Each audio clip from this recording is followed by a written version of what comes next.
Good morning, everyone. I am so very excited to be here today to talk to you about high school reading intervention. Um, our wonderful Kate is dropping the s'more link into the chat. I do have handouts on the website, but there's more on the s'more. So please head to the s'more to find out those more things.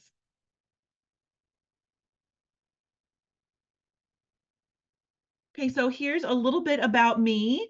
I've been in public ed for about 23 years now, teacher leader, and administrator across 5 different districts in urban and suburban areas.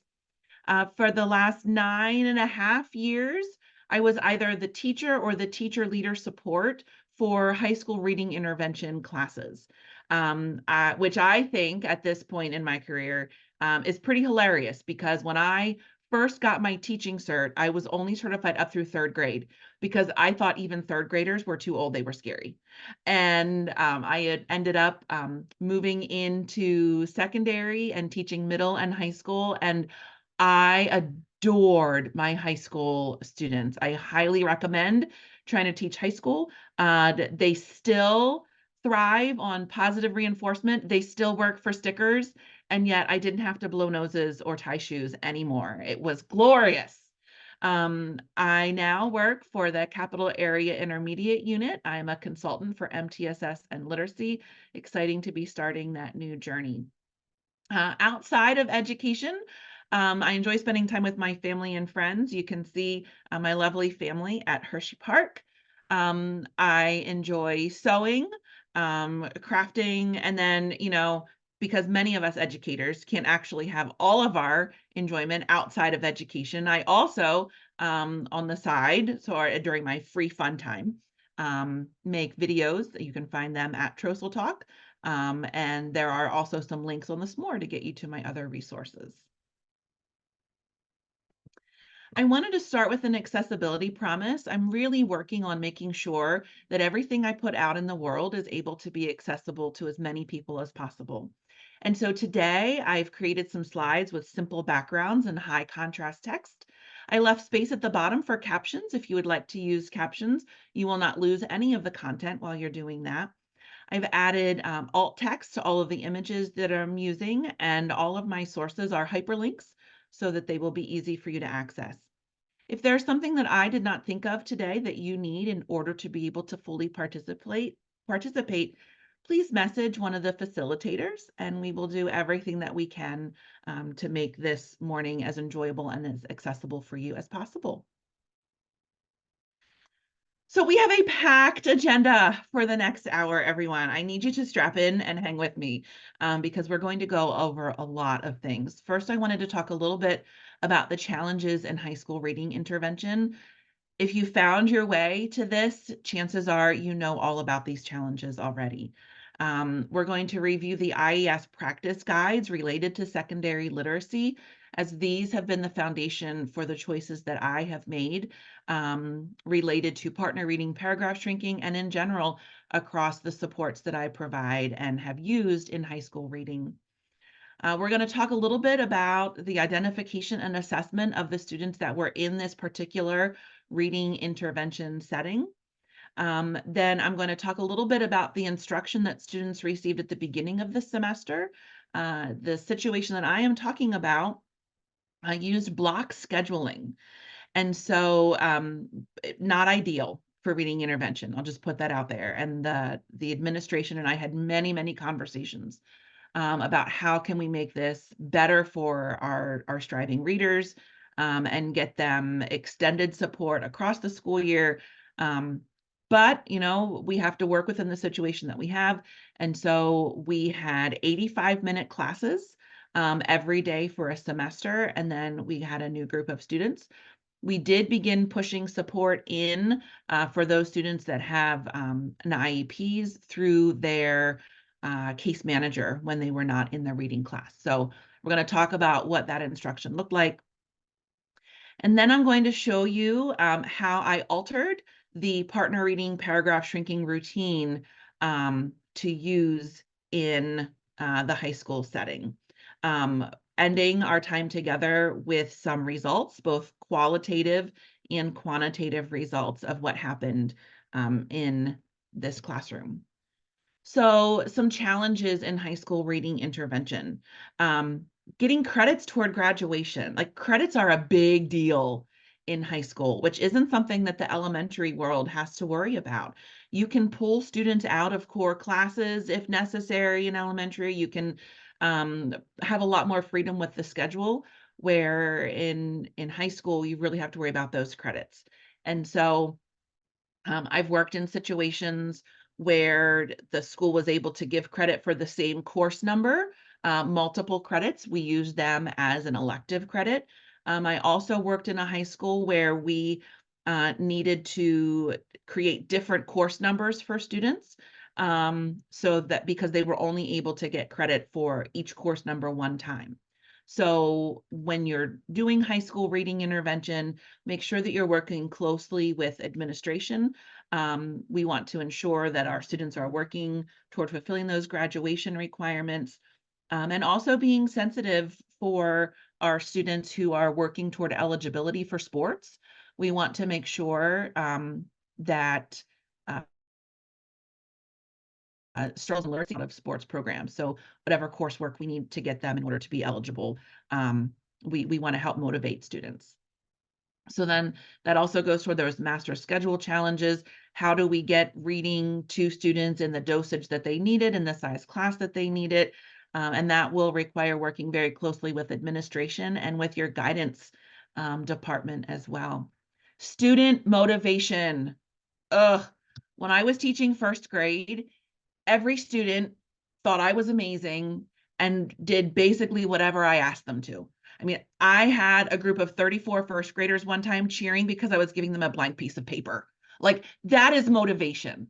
And then you get to high school and it's a completely different scenario. So I often say that as a high school reading teacher, 85% of my job was convincing these students that they can do this. You can read effectively and efficiently. And the other 15% was giving them the skills to actually do that. So I found one of the keys for motivation is creating relationship with students and speaking to the high school students as though they are adults. I would provide learning to the students on how their brain learns to read. My students in high school knew the reading rope. They knew the simple view of reading. We watched videos about how reading happens in the brain. They knew why I was asking them to do what I was asking them to do. And they believed in me. They believed in my level of knowledge. And they believed that I would not abandon them until they were comfortable and confident in their skills as a reader. So, and then finding appropriate materials. We have a lot of materials out there to help emerging readers, but many of them look very, very primary. And so how do we find materials that can honor the maturity level of our high school readers while still getting them the skills that they need? And I'm going to show you how I did that in this partner reading paragraph shrinking. Teacher collaboration. So I was the only high school reading teacher. It was just me. I didn't have people to collaborate with. I had to figure it all out myself. Now, I will say in this particular district where this intervention happened, there was a robust middle school department. And so I was able to work with middle school teachers. But it was also difficult. I wanted to be able to work with the science teacher that the majority of my reading students had. I wanted to be able to work with their math teacher and with their social studies teacher so that we could cross collaborate and so that I could reinforce the reading of the vocabulary and the materials that they were getting in their content classes. And it was really difficult to find time for that collaboration. So I had to get really creative with that. And I'm sure that you found many more challenges beyond what I mentioned here. So how do we address some of these challenges? The best way I have found is by going to the IES practice guides. There is research out there about working with secondary students, but it can be really hard to get our hands on it as classroom teachers. And so these IES practice guides were absolute gifts for me. Now, I'm a firm believer that learning needs to be interactive, which is really hard when we are in this webinar type of format, but I have built in a little something here. So I know that we are all on mute, but I'm still going to ask you, every time I come to a word that's underlined, would you please say that with me? I know I'm not going to know that you're doing it, and you can get away without doing it. But I really believe that that will help all of us to be more in the moment and involved in what we're doing. So again, when I get to those underlined words, if you would please say them with me. Now, if we weren't all on mute, if we were in an actual room together, I would have you read those underlined words and I would just read the other words, but we're all going to read them all together. So the first IES practice guide has been out for a little while, just about improving adolescent literacy in general, in regular content classrooms as well as intervention practices. So their first recommendation is to provide explicit vocabulary instruction. So I did that, and you'll see how I build vocabulary instruction into our routine. Number 2, provide direct and explicit comprehension strategy instruction. Recommendation number 3, provide opportunities for extended discussion of text meaning and interpretation. As Anita Archer likes to say, the one doing the talking is the one doing the learning. So we need to make sure that our students are doing the talking as well. Recommendation 4, increase student motivation and engagement in literacy learning. We already did talk a little bit about motivation, and we'll talk more about that. And then recommendation 5, make available intensive and individualized interventions for struggling readers that can be provided by trained specialists. We are the trained specialists. We can make a difference for students. And then more recently, this reading interventions for students in grades 4 through 9 IES practice guide came out. And so the last recommendation that we had, recommendation 5 in the first one, this practice guide really fleshes out what does that look like. So again, reading the underlined words with me. Number 1, build students' decoding skills so they can read complex multisyllabic words. Recommendation 2, provide purposeful fluency building activities to help students read effortlessly.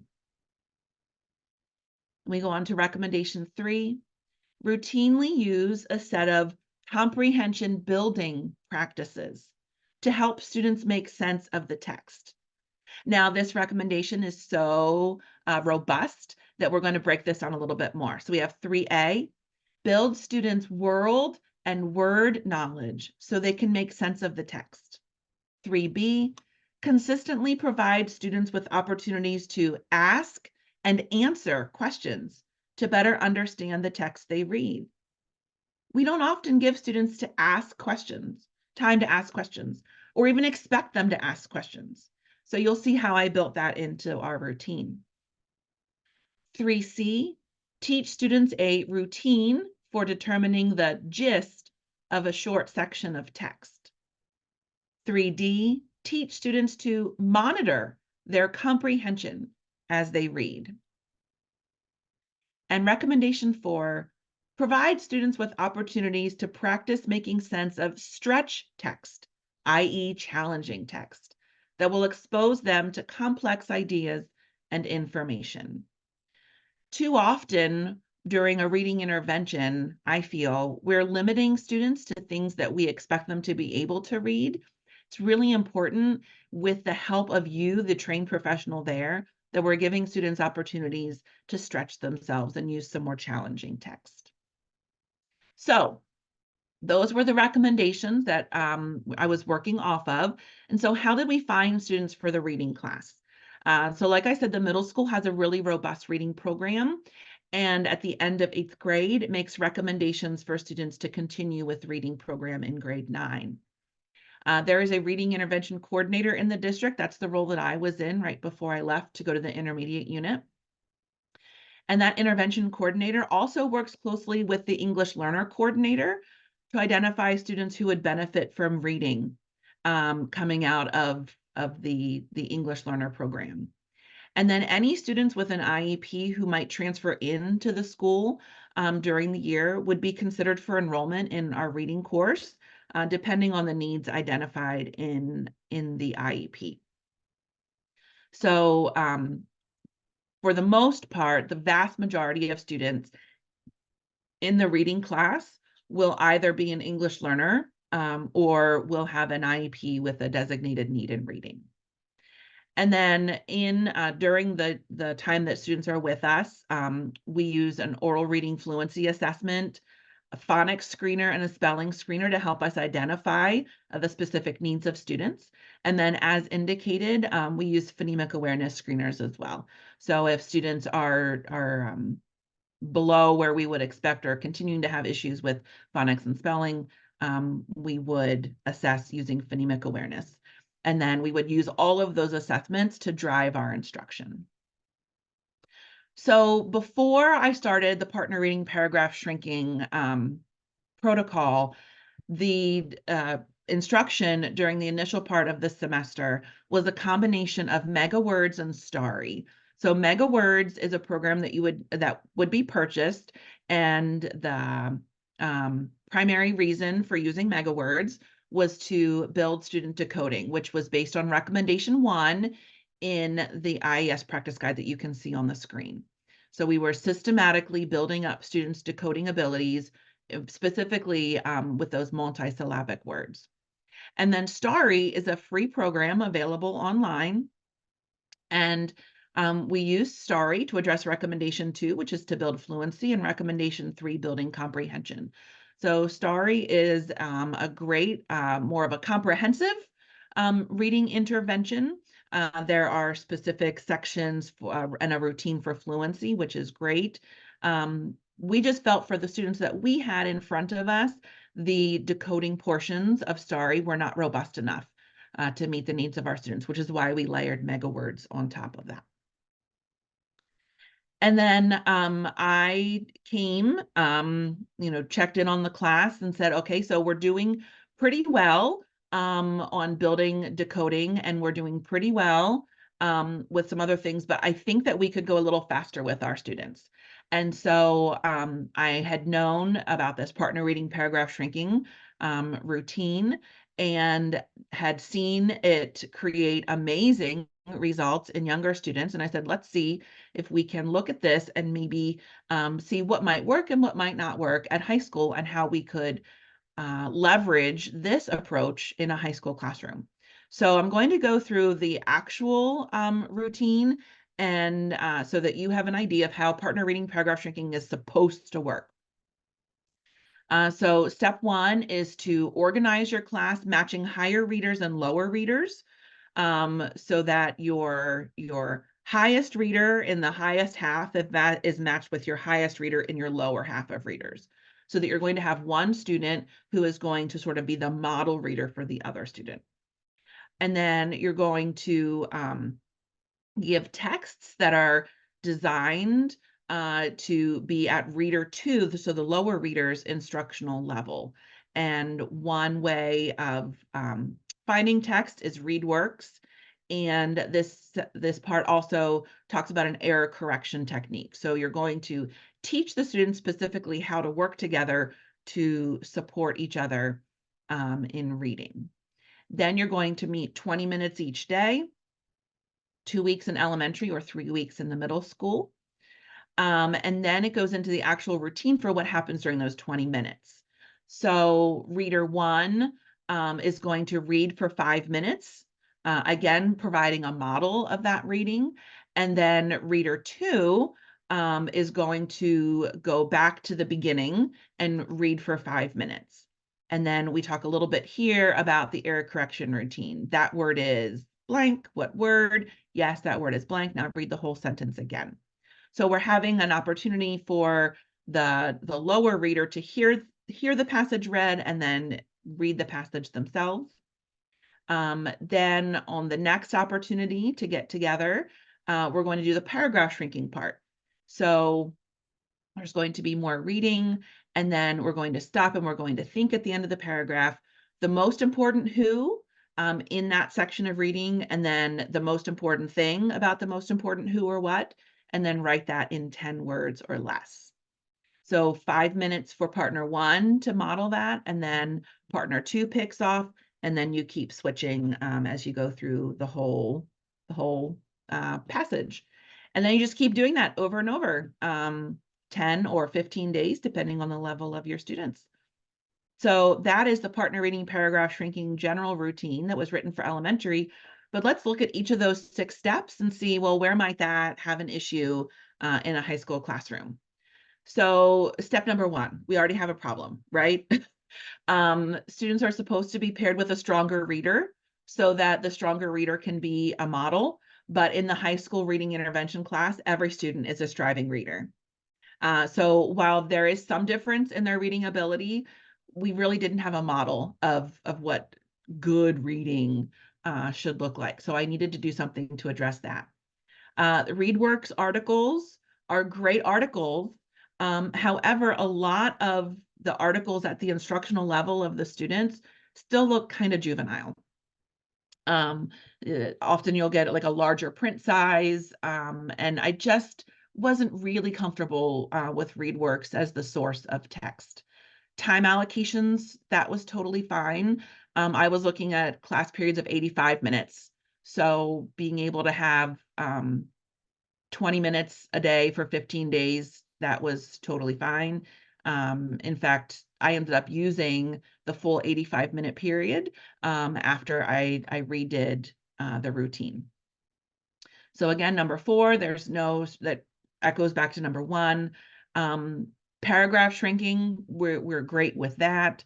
And then the recommended number of days, we're fine with that.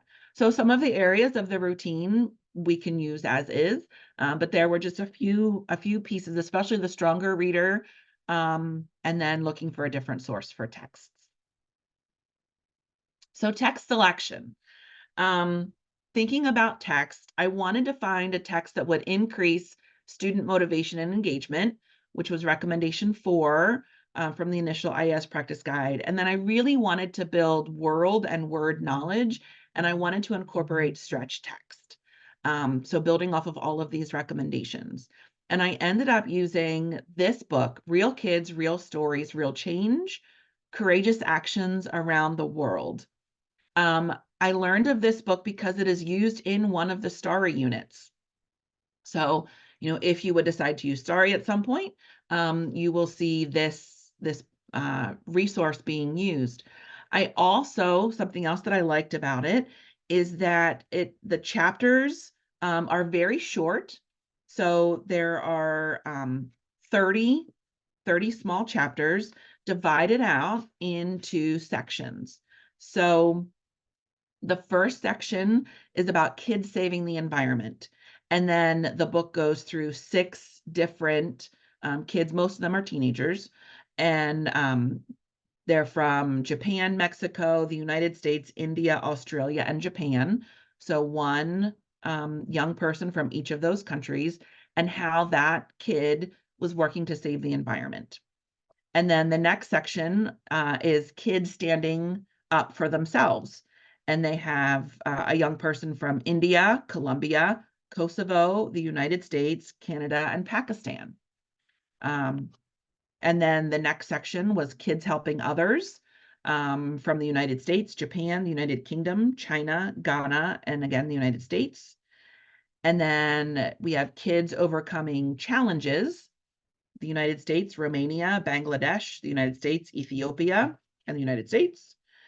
And then the last section was kids using talents and creativity. So we had young people from India, the United States, Vietnam, and China.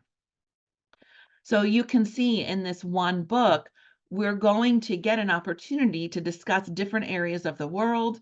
We're going to get an opportunity to discuss ways that young people can impact the world from different aspects, to different interests from different students. So we're going to get a lot of that world knowledge. We're going to have a lot of motivation and engagement. I actually had a lot of students from other countries, and it was interesting to hear how different students with different backgrounds interacted with different portions of the text, and how they viewed things happening in different areas of the world. So this is a book, if you work with high school readers, you can definitely find a way to use this. I know I was always looking for shorter texts. Each student's text is maybe 4 to 5 pages long.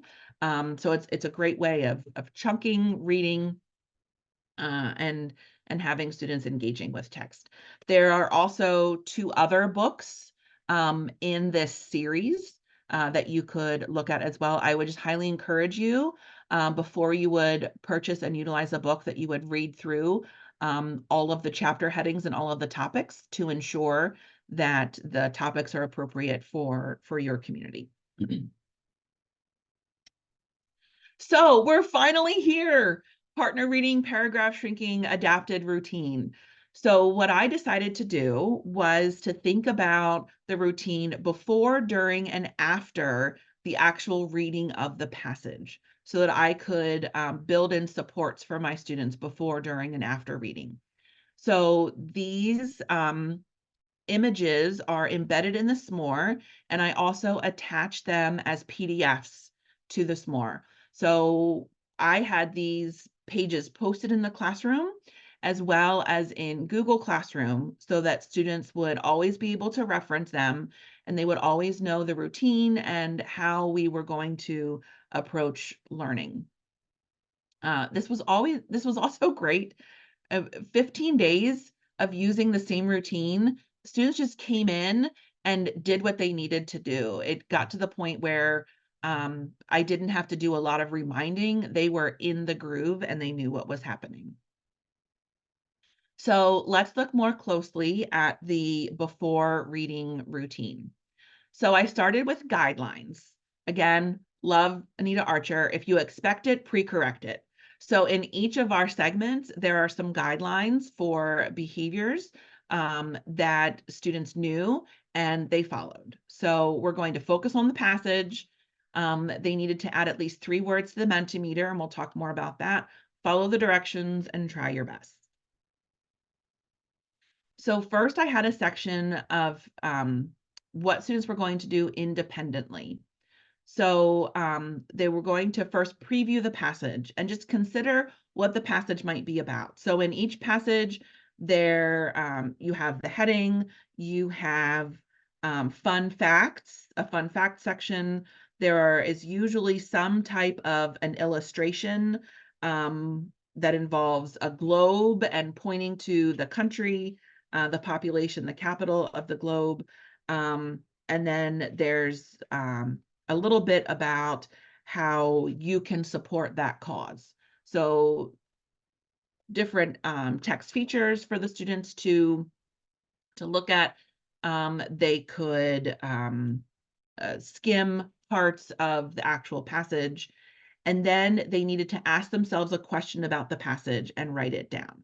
So this is referring back to that recommendation 3B, ask and answer questions. I put a little screenshot here of the recording sheet students were using, and there was a place for their question built right into that recording sheet. So it was easy for me to see who was doing that and who wasn't, because it was right there on their page. Then they're going to have an opportunity to read the passage aloud to themselves. Now, back before I knew what I know now about reading, I would often ask students to whisper read, or allow them to just read in their heads. I've changed that now to, I call it sub-vocalizing. When we whisper read, we never engage our vocal cords. And it is important, I believe, Tambra can weigh in here. I think it's important for students to know we have voiced and unvoiced sounds, and that engage our vocal cords in different ways. And so when I'm teaching my students to decode, I'm teaching them about that. Well, now if I tell them to whisper read, they're never going to feel the difference. And so we sub-vocalize. We read it at a smaller volume so that we're not disturbing others in the classroom, but we're still reading loud enough that we're engaging our vocal cords. So they're going to read the passage quietly aloud to themselves. And then when they come to an unfamiliar word, and here's the deal for increasing motivation, or a word you think would be unfamiliar to a classmate. So students didn't have to admit, I don't know this word. They could say, this is a word that might be tricky for someone else in the classroom. So I allowed them to sort of save face, if you will, by giving them that out to say that just because you're putting a word on the Mentimeter doesn't mean that you thought it was confusing. And then you'll notice that I did say that they must add at least 3 words to the Mentimeter. So they would also have that excuse. Well, I had to find some word, so I found the trickiest word that I could. Mentimeter is a website where you can set up to do many different things, but I had it set up so that it was an open-ended, students could enter things, and then the more people that entered the same thing, the larger that word became. So I could easily tell when I projected the words up on the board, if there were a lot of people that thought the same word was tricky, that word would be larger in print. And then, the similar size fonts for anyone that just put it in one time. And that allowed us to get words that we would put, like I said, I would project it up onto the whiteboard, and then we would break those words down. So here we go. So then we would use our decoding strategy. We used Anita Archer's reward strategy for find prefixes, find the suffixes, find the vowels in the middle, decode the word. We would use that decoding strategy for the words added to the Mentimeter. We would read those words chorally together. And then we would also discuss the meaning of those words. So here's where we would bring in some of that vocabulary piece. And if necessary, we would find the word in the passage so that we could see the word in context to help us better understand that word. And then we would have some time to share with our partners the question about the passage, and they would compare their questions to sort of set some purpose for reading of the passage.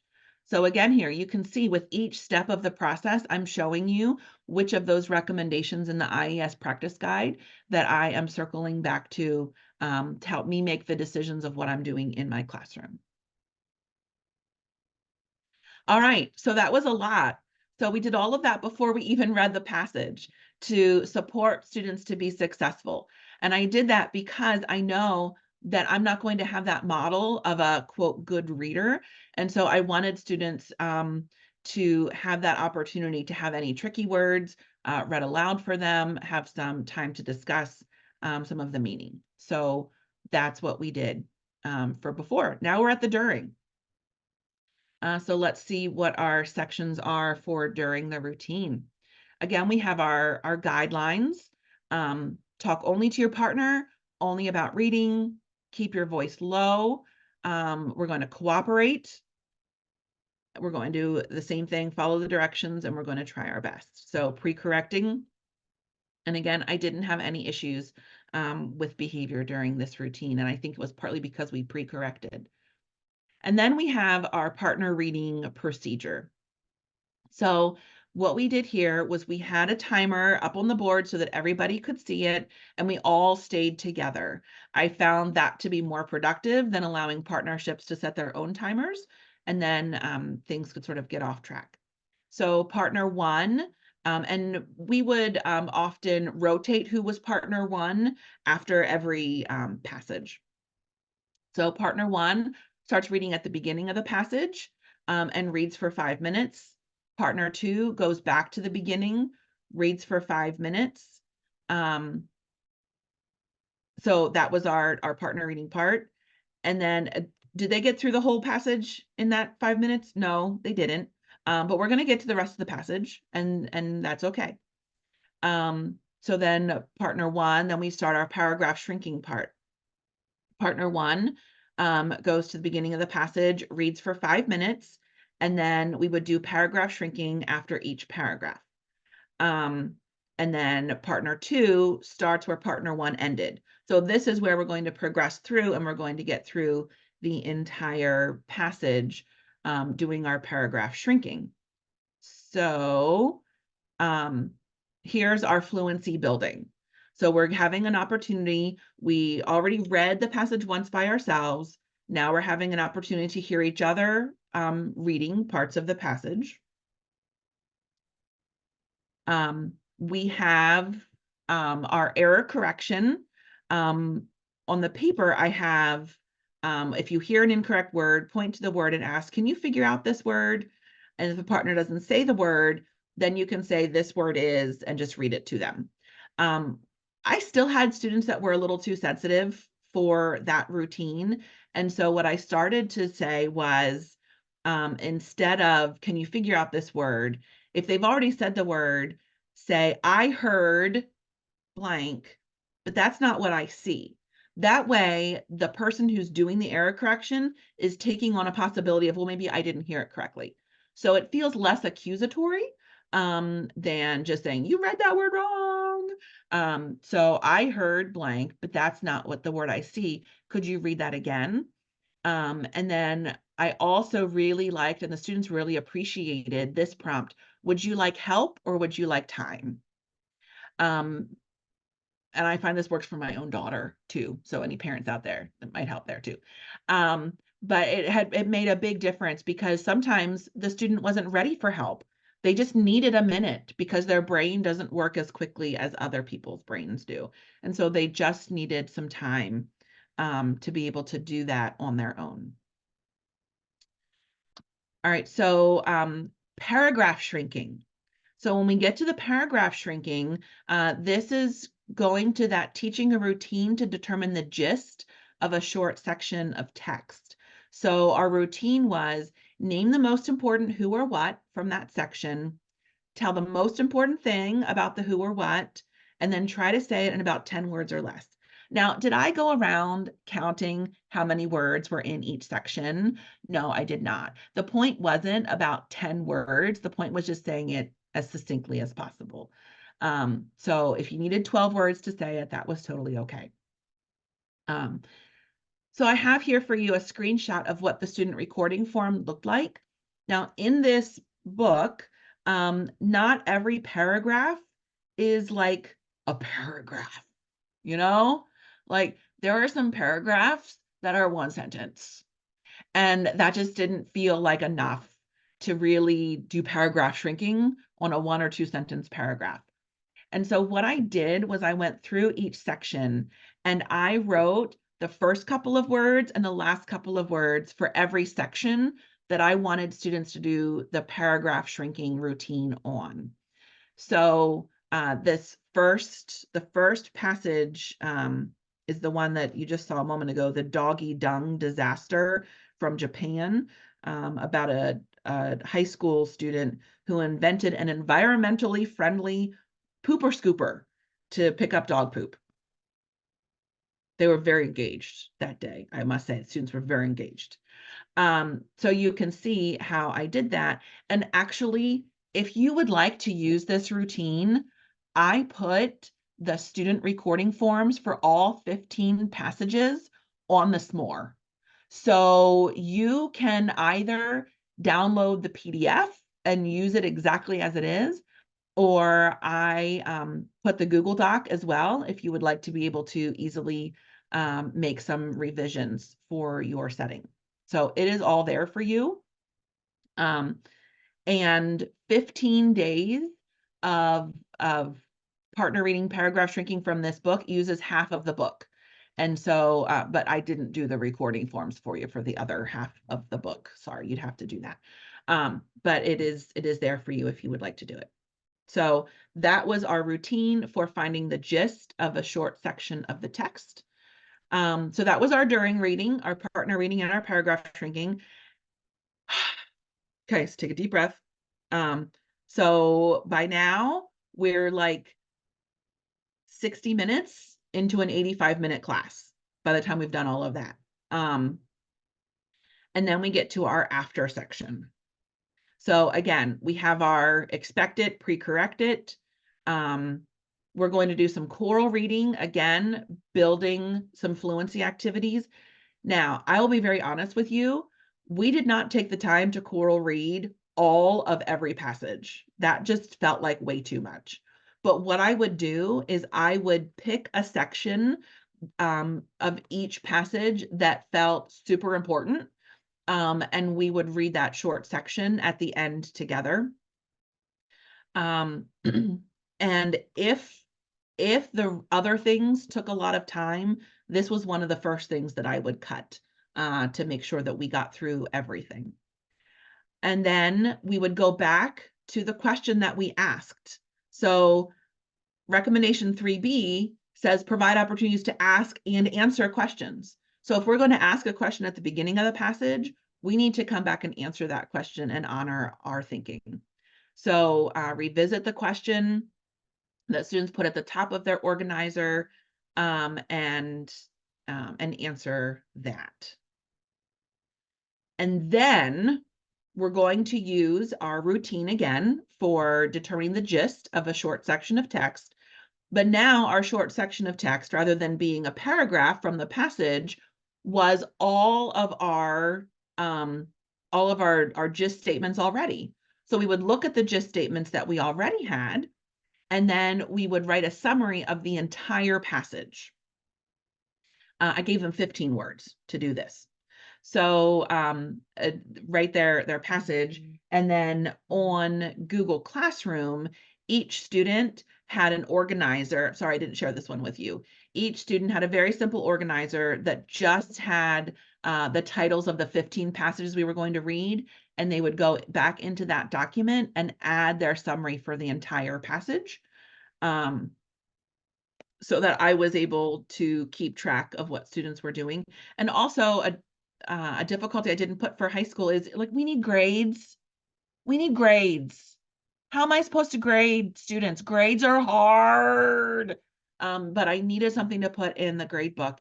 And so these gist statements were very helpful for putting grades into the grade book. And then I was able to have that documentation of here's the work students are doing, here's how they are showing their understanding of these passages. And then students would share out their 15-word summary of how they summarize the entire passage. Breathe with me, everyone. Like, I just need a moment, center myself. Like, that's a lot. That is a lot. And I would tell students every day, you are working so hard. I am so, so proud of you. This is hard, hard work. But they kept doing it every day. They would come and they were excited and they felt successful. So what were the results of doing this in the high school classroom? So first of all, there were 9 students total with pre and post scores. 4 students in 9th grade, 4 students in 10th grade, and then 1 senior. This senior is a student that I had been working with since he was in 6th grade, and an English learner who also had an IEP. And I just want to say I am so glad that we did this, because I feel like this 15-day intervention almost did more for him than sometimes a year of what somebody did for him.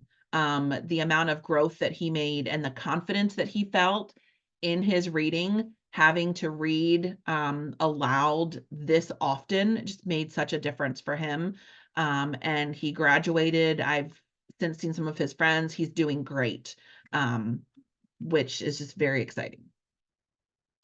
So before we did this, I used FastBridge oral reading fluency, and the average score was 104 words correct per minute, with a low of 49 words and a high of 157 words.